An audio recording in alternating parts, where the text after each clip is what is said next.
Just this very past week, over 60,000 teens across 9 states in the United States of America participated in something called Project Gratitude, putting pen to paper, writing thankful, heartfelt notes to veterans of the United States. So not only did the immense size, 60,000 teens across 9 states of this project impact me, but so did the silence in a sense. Yeah, the silence. Thousands of teens paused the constant societal buzz, the buzz of life, to honor those that truly did make their own lives possible. And in that moment, reading an article about Project Gratitude, I realized the immense power of this quotation. Quote, "If the only prayer you ever say is thank you, that would suffice." Meister Eckhart. Now, I personally believe gratitude absolutely does change who you are as a person and make you a better person through 3 primary ways. The first being altering your perspective to a perspective of abundance. The second one being building your community. Thanks is what holds humanity together. And the third one being personal growth. How giving thanks and being a grateful person can make you yourself a better person. So let's go back to that first one, growing perspective. We live, generally speaking, in a world of abundance. I could walk down to the store right now and buy anything I would like.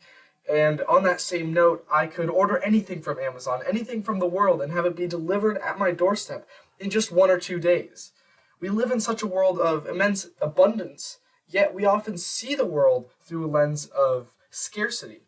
We might be living under a safe roof, in a safe house, have enough food to eat, yet we don't have any snacks around us, or maybe we didn't score very well on a test, and all of a sudden we're looking at the world through a negative outlook.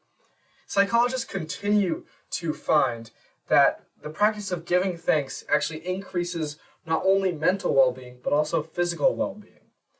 Now you might ask why, and that's what I asked too when I first read this, but it's because it shifts our perspective from a perspective of scarcity to a perspective of abundance.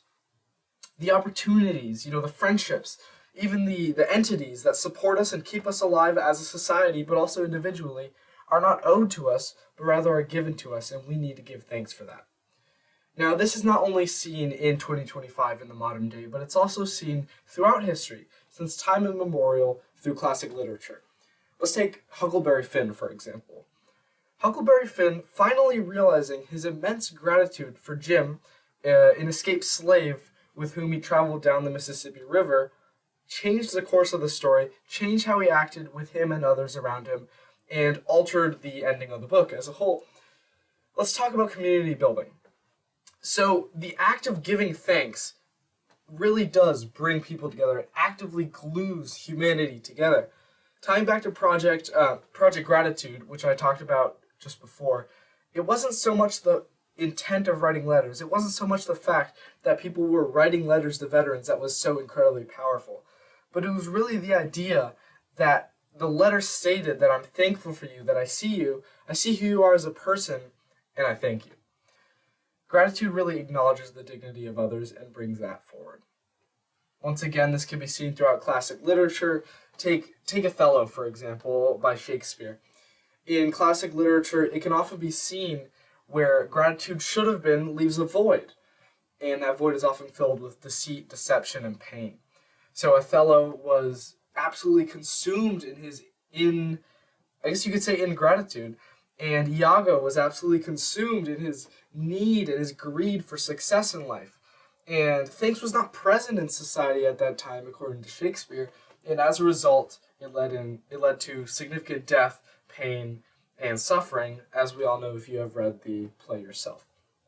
So, whether in literature or in life as a whole, for time immemorial, thankfulness and gratitude has been what holds our community and civilization together.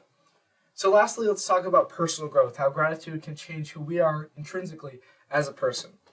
Even when life gets hard, gratitude keeps you grounded and it keeps you thankful for the things that are good in life, because there always are the things that are good. There are always things to be appreciative of. Now take Frankenstein, for example. The creature is born and brought to life, and not once is he shown even a moment of gratitude or even human interaction at all. He's immediately met with disgust, with fear, and for that reason, he immediately spirals into despair. Psychologists have long understood that people who practice gratitude, they see setbacks and they take setbacks with much greater ease.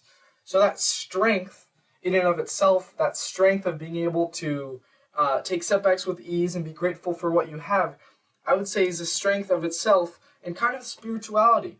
And when we look at it through the lens of spirituality, we can see how Meister Eckhart's words play through with thank you being an incredibly important prayer. So whether in health or in sickness or good times or bad, it can truly be seen that gratitude shapes the person we are and the person we will become as we grow, especially for teens like me. So now I want to tie back to Project Gratitude, the 60,000 students writing letters of gratitude. Those words, the words that they wrote on the paper, I read a few letters, they were simple, but they were incredibly profound. They were incredibly deep. They really embodied the fact, the idea that that gratitude and thankfulness does not have to be elaborate. It does not have to be a grand scheme of things, and it doesn't have to take a significant amount of work. It doesn't need to be a grand gesture, but it really just needs to be sincere. Thankfulness requires sincerity. So if the only prayer you ever recited, the only prayer you ever said in life was thank you, it suffices because it truly does remind us of what is important in life, what really does matter. If we allow it to, gratitude takes ordinary moments like somebody holding the door for you or somebody sparking up a conversation with you in class. It can turn those into incredibly important and sacred moments.